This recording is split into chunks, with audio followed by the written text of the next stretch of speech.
Assalamualaikum warahmatullahi wabarakatuh.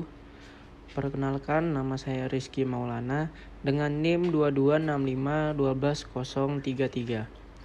Jurusan Akuntansi, Program Studi Akuntansi Manajerial, Politeknik Negeri Samarinda.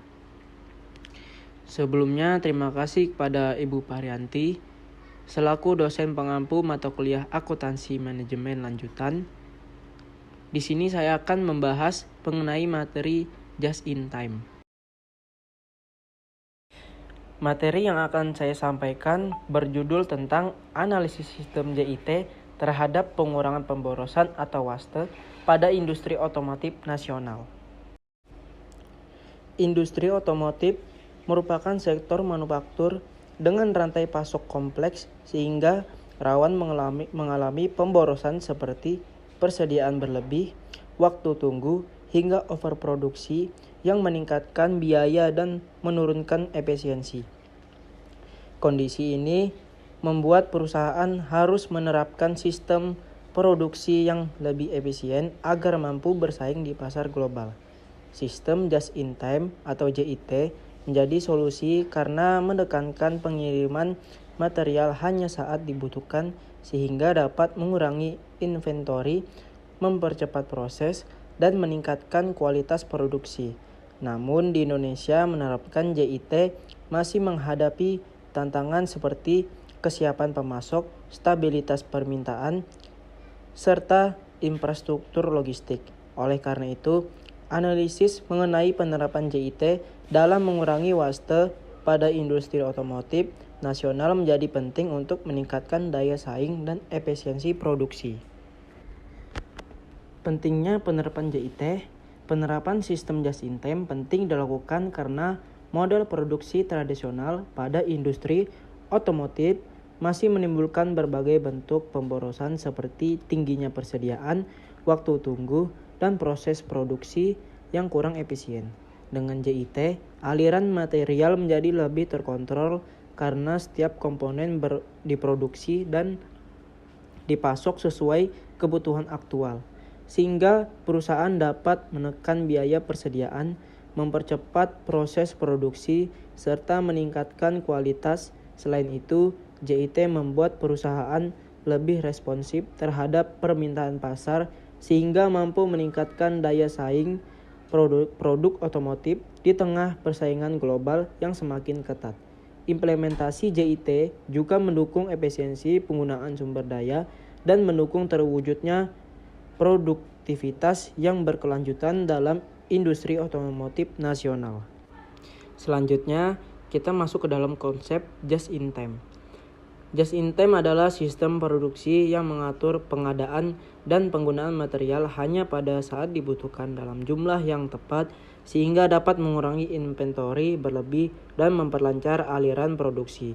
Konsep ini bekerja berdasarkan permintaan aktual melalui sistem penarikan atau pull system, sehingga proses produksi menjadi lebih efisien, cepat, dan hemat biaya.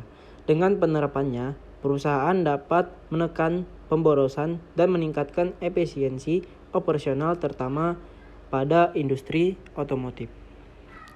Lean Manufacturing dan Just in Time merupakan konsep yang saling berkaitan karena keduanya bertujuan mengurangi pemborosan dalam proses produksi. Lean memberikan dasar filosofi untuk menghilangkan aktivitas yang tidak memiliki nilai tambah. Sedangkan JIT menjadi metode operasional yang memastikan aliran material berjalan tepat waktu sesuai kebutuhan. Dengan kata lain, Lean menekan pengurangan waste secara menyeluruh, sementara JIT mengatur ritme produksi agar proses berlangsung lancar tanpa penumpukan persediaan. Melalui integrasi keduanya, perusahaan dapat meningkatkan kualitas, mempercepat proses, mengurangi biaya, serta menciptakan sistem produksi yang lebih efisien dan responsif terhadap permintaan pasar. Baik, kita akan masuk ke dalam jenis-jenis pemborosan atau waste. Yang pertama, overproduction, yaitu memproduksi barang lebih banyak atau lebih besar dari kebutuhan pasar. Yang kedua, waiting, yaitu waktu tunggu akibat ketidaksinkronan aliran kerja, keterlambatan material, mesin menganggur, atau ketidakpastian instruksi kerja. Yang ketiga, Inventory yaitu persediaan bahan baku, barang setengah jadi, dan barang jadi yang berlebihan sehingga menimbulkan biaya penyimpanan dan risiko keusangan. Yang keempat, transportation yaitu perpindahan material atau komponen antar proses yang tidak efisien. Yang kelima, overprocessing yaitu proses atau tahapan kerja yang tidak diperlukan namun tetap dilakukan. Yang keenam, defect yaitu produk cacat atau pekerja ulang atau rework yang menyebabkan pemborosan material, tenaga kerja, dan waktu. Yang ketujuh, excess motion yaitu pergerakan operator yang berlebihan akibat tata letak yang buruk atau penyediaan alat yang tidak ekonomis. Pada industri otomotif, jenis pemborosan yang paling sering terjadi adalah pemborosan persediaan atau inventory dan waktu tunggu. Hal ini disebabkan karena banyak komponen harus disediakan sebelum proses perakitan, sehingga perusahaan sering menyimpan stok lebih besar dari kebutuhan aktual. Selain itu, keterlambatan dari pemasok atau ketidakseimbangan produksi antar proses juga menyebabkan waktu tunggu yang cukup panjang. Kondisi ini berpengaruh pada meningkatkan biaya penyimpanan, lead time produksi, atau menurunkan fleksibilitas perusahaan dalam memenuhi permintaan pasar. Selanjutnya, dampak pemborosan terhadap kinerja produksi. Pemborosan dalam proses produksi dapat menimbulkan dampak yang signifikan terhadap efisiensi perusahaan seperti meningkatkan biaya operasional, tingginya biaya penyimpanan, rendahnya produktivitas, serta berkurangnya kualitas pada produksi. Selain itu, pemborosan menyebabkan proses produksi berjalan lebih lambat, sehingga kemampuan perusahaan dalam merespon perubahan permintaan juga menjadi lebih rendah. Jika pemborosan tidak dikendalikan, perusahaan akan mengalami penurunan daya saing terutama dalam industri otomotif yang sangat kompetitif. Adapun teknik eliminasi waste melalui JIT. Yang pertama, Kanban atau pull system, yaitu mekanisme pengendalian aliran produksi berdasarkan permintaan aktual sehingga proses produksi tidak menghasilkan persediaan berlebih. Yang kedua, value stream mapping, yaitu metode pemetaan aliran material dan informasi untuk mengidentifikasi aktivitas yang tidak memberikan nilai tambah. Yang ketiga, standardized work, yakni menerapkan prosedur standar pada setiap aktivitas produksi sehingga pelaksanaan proses dapat berlangsung secara konsisten dan terkendali. Yang keempat, perbaikan tata letak atau layout optimization, yaitu pemetaan ulang fasilitas produksi agar pergerakan material lebih efisien dan waktu produksi dapat dipersingkat. Yang kelima, Kaizen, yaitu upaya perbaikan berkelanjutan yang melibatkan seluruh unsur organisasi untuk terus mengurangi pemborosan pada setiap tahapan produksi. Melalui penerapan teknik tersebut, perusahaan mampu meningkatkan kelancaran aliran produksi serta meminimalkan aktivitas yang tidak bernilai tambah. Adapun faktor pendukung implementasi JIT. Yang pertama, kapasitas produksi yang stabil sehingga aliran material dapat berlangsung secara seimbang pada setiap lini proses. Yang kedua, kemitraan yang kuat dengan pemasok guna memastikan ketepatan waktu dan kualitas material yang disediakan. Yang ketiga, sumber daya manusia yang kompeten, khususnya yang memahami standar prosedur serta prinsip efisiensi kerja.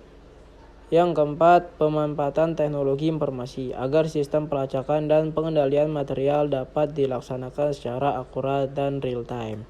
Yang kelima, standarisasi proses produksi yang berfungsi mengendalikan variasi pelaksanaan pekerjaan pada setiap unit produksi. Faktor-faktor produksi tersebut diperlukan agar sistem JIT dapat beroperasi secara efektif dan berkesinambungan. Di sini kita bisa lihat hambatan implementasi JIT. Ada 5 hambatannya. Kalian bisa lihat di gambar PPT tersebut. Baik, kesimpulan yang bisa kita ambil dari pemaparan materi ini adalah penerapan just in time memberikan kontribusi signifikan dalam mengurangi pemborosan pada proses produksi industri otomotif melalui pengendalian aliran material dan eliminasi aktivitas yang tidak bernilai tambah. Teknik seperti Kanban, Value Stream Mapping, dan Kaizen mendorong proses produksi menjadi lebih efisien dan responsif. Namun demikian, penerapan JIT tetap memerlukan dukungan kesiapan organisasi, pemasok, dan teknologi agar manfaatnya dapat dicapai secara optimal. Sekian materi yang dapat saya sampaikan, kurang lebihnya saya mohon maaf dan semoga video ini bisa bermanfaat. Wassalamualaikum warahmatullahi wabarakatuh.